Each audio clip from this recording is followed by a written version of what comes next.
BJP एक particular religion के को सामने रख के राजनीति कर रही हैं। अभी उनका ये जो फॉर्मूला है वो क्लिक कर रहा है, वो जीत के आ रहे हैं। हर वक्त आप हिंदू कार्ड चलाएंगे, नहीं चलेगा। अयोध्या हार गई बीजेपी। मोदी, ये जो मोदी मैजिक है ये खत्म हो चुका है, ये अब नहीं है। The youth of this nation has grown up, open their eyes. लेकिन उत्तर बंग का लोग क्या पता है, मालूम नहीं, हर बार ही बीजेपी के पक्ष में ही वोट देता है। तारीख थी 4 जून 2024। पूरे देश की आम जनता की नज़र ही नहीं बल्कि देश की सरकार चलाने वाले लीडर्स भी 17वीं लोकसभा इलेक्शन के रिजल्ट्स पर नज़र टिकाए हुए थे। हर तरफ एक ही सवाल, क्या मोदी 3.0 की सरकार या फिर इंडी कोalition की देश में परिवर्तन लाने की सरकार। इस बीच हमारी द कॉट की टीम ने सिलीगुड़ी के विभिन्न क्षेत्रों में पहुंचकर आम लोगों से बातचीत की और खासकर पश्चिम बंगाल और उत्तर बंगाल में हुए चुनाव परिणामों के विषय में बातचीत की। आइए सुनते हैं आम जनता की बात द कॉट के साथ। यहाँ की जनता एक धर्मनिरपेक्ष आम आदमी के लिए काम करने वाली सरकार की चाहत रखती है, तो इनको कभी भी इस तरह का बात का बतंगड़ बनाने वाले लोगों को पसंद नहीं करती है। इसीलिए यहाँ की जनता की आस्था हर समय ममता बनर्जी और अभिषेक बनर्जी के प्रति आने वाले या पिछले विगत जो भी इलेक्शन हुए हैं हर जगह दिख रहा है। तो हम लोग अगर ऑपोजिशन पार्टी की बात करें, लार्जेस्ट ऑपोजिशन पार्टी कांग्रेस की बात करें, जो बहुत सदियों से रह रही है, तो उनके बारे में क्या कहना चाहिए? वो कभी भी पावर में रहे, क्यों नहीं आ पा रहे? नहीं, कांग्रेस काफ़ी दिनों तक उसने इस देश पर शासन किया है। कहीं न कहीं एक ग्रेजुअल एंटी इनकम्बेंसी हर समय क्रिएट हुआ है। अलग अलग तत्वों के आधार पर राजनीति करती है। बीजेपी एक पर्टिकुलर रिलीजन को सामने रख के राजनीति कर रही हैं। अभी उनका ये जो फॉर्मूला है वो क्लिक कर रहा है, वो जीत के आ रहे हैं। इस बार के चुनाव में उनका जो उस पर आधारित, धर्म पर आधारित जो दावा था, वो इस बार उतना सटीक बैठता हुआ नहीं दिख रहा है जो रिजल्ट हमें दिख रहा है। पिछले 2 चुनाव में बीजेपी अकेले जो संख्या गरिष्ठता है 272 या कितनी सीट, उतना अकेले लेके आ रही थी, लेकिन अब ऐसा नहीं दिख रहा है। 2014 से अभी तो बीजेपी जो आने वाली है, क्या लगता है आपको, आएगी या नहीं आएगी? उसके नहीं बाद नहीं सरकार बनेगी? नहीं, अभी फिर तो भी अभी भी क्वेश्चन मार्क है सबके ऊपर। अभी सिंगल लार्जेस्ट पार्टी बीजेपी है, लेकिन फिर भी उनकी पहुंच, अब वो एनडीए अल्टीमेटली फाइनल रिजल्ट आने दीजिए। देखिए उनके जो सहकारी दल हैं सब मिलके कितना कर पाते हैं। बाकी जो दल है वो भी अपनी तरह से सरकार बनाने का प्रयास करेंगे। हमारी जो नेत्री है ममता बनर्जी, वो भी सटीक समय पर विचार करेंगे कि केंद्र में किसके साथ जाना है, नहीं जाना है, या हम अपने 42 MP 30 MP जो हैं उनके साथ खुश हैं।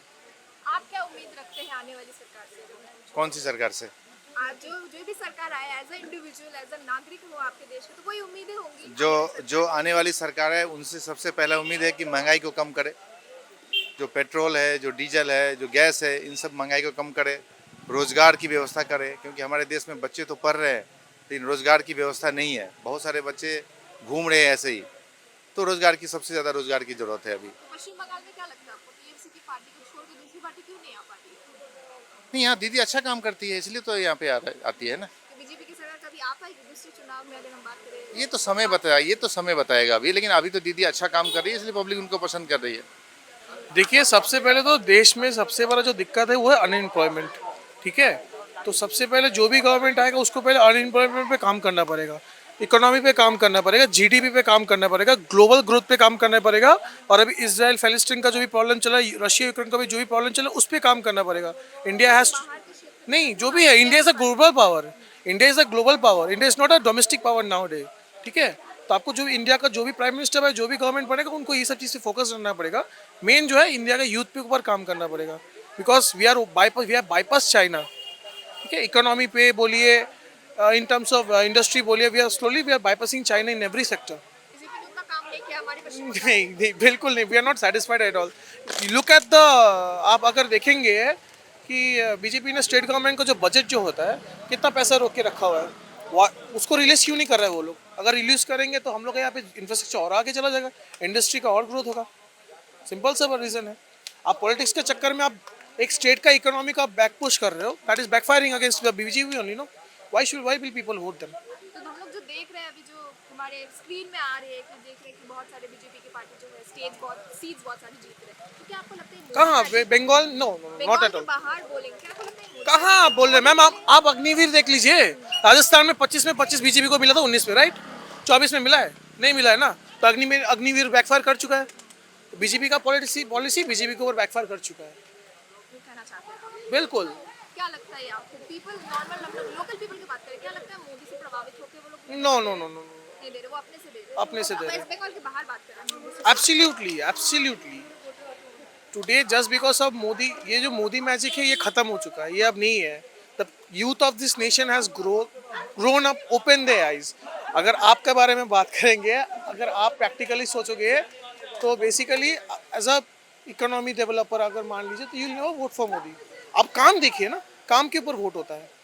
Being an educated person you will work on the work of basis कि वर्क कैसे हुआ, काम कैसे हुआ। You will not work on some religion और some caste. You want to say that the BJP is working on religion? Absolutely Hindu Muslim vote करके नहीं चलने वाला है। पहले तो ये क्षेत्र ऐसे क्षेत्र में नहीं होता था कि हिंदू मुस्लिम हाँ अभी हो रहा है, 14 के बाद हो रहा है। इस बार तो बहुत हुआ है मैम, इस बार बहुत ज़्यादा हुआ है।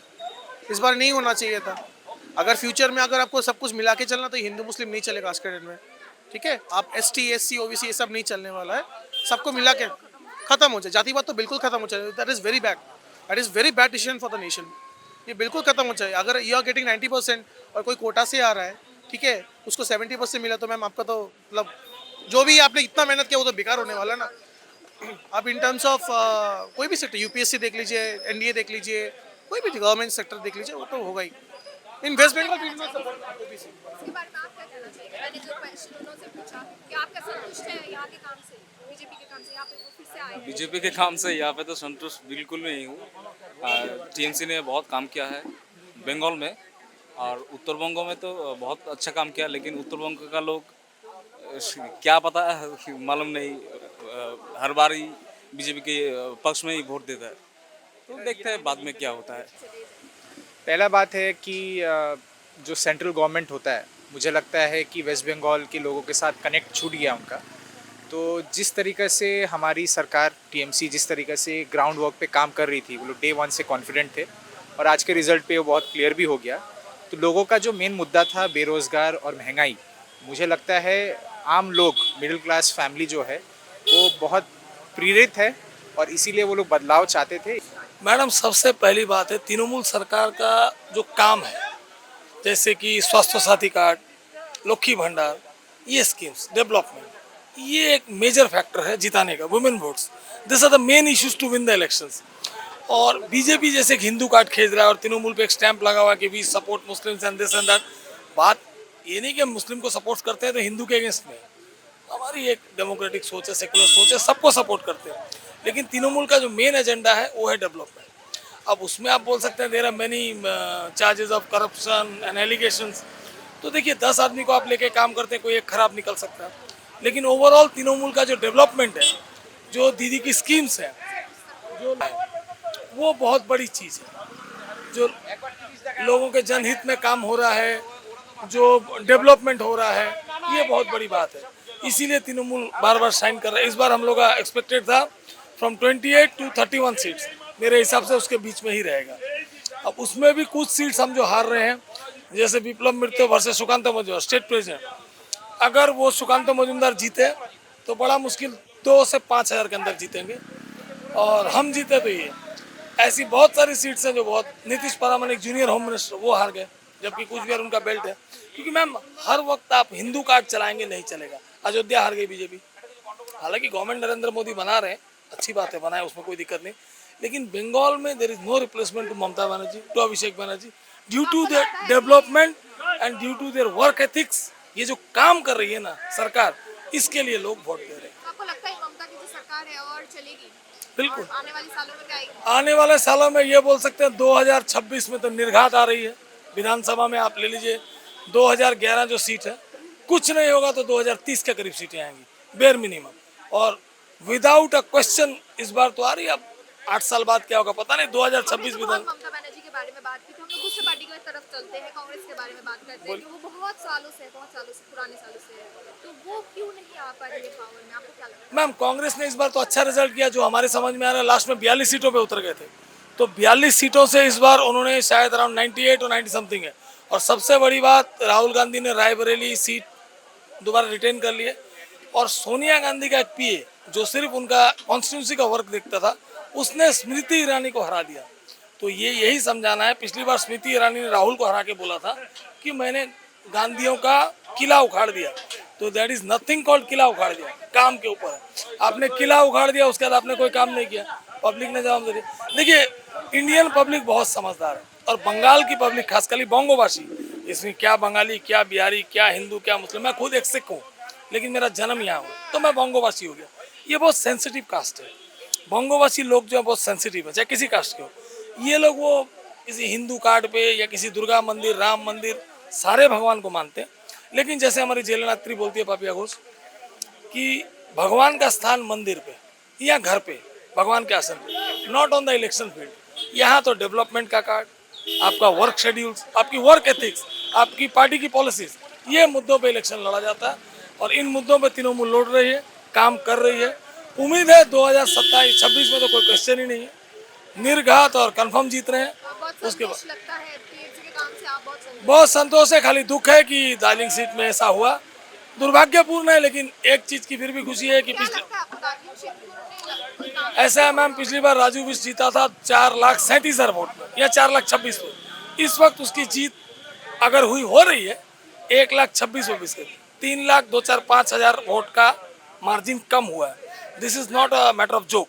और सबसे बड़ी बात, इंडिया में रामविलास पासवान का रिकॉर्ड था 5 लाख कुछ वोटों का जीतने का, जो हमारे नेता अभिषेक बंदोपाध्याय ने डायमंड हार्बर में तोड़ दिया। 6 लाख प्लस मार्जिन से वो जीत रहे हैं। तो ये क्या है? ये पब्लिक का सपोर्ट है। क्योंकि डायमंड हार्बर में जितना टाइम अभिषेक बनर्जी ने दिया है, उससे काफ़ी ज़्यादा टाइम पूरे बंगाल में उन्होंने दिया है। तो इसका मतलब है कि पब्लिक इज विद तृणमूल, क्योंकि तृणमूल काम कर रही है। यही संतोष है। ये इसमें थोड़ा संतोष और होता अगर विप्लव मित्र बालूघाट जीत जाते और हम दार्जिलिंग जीत जाते। धन्यवाद।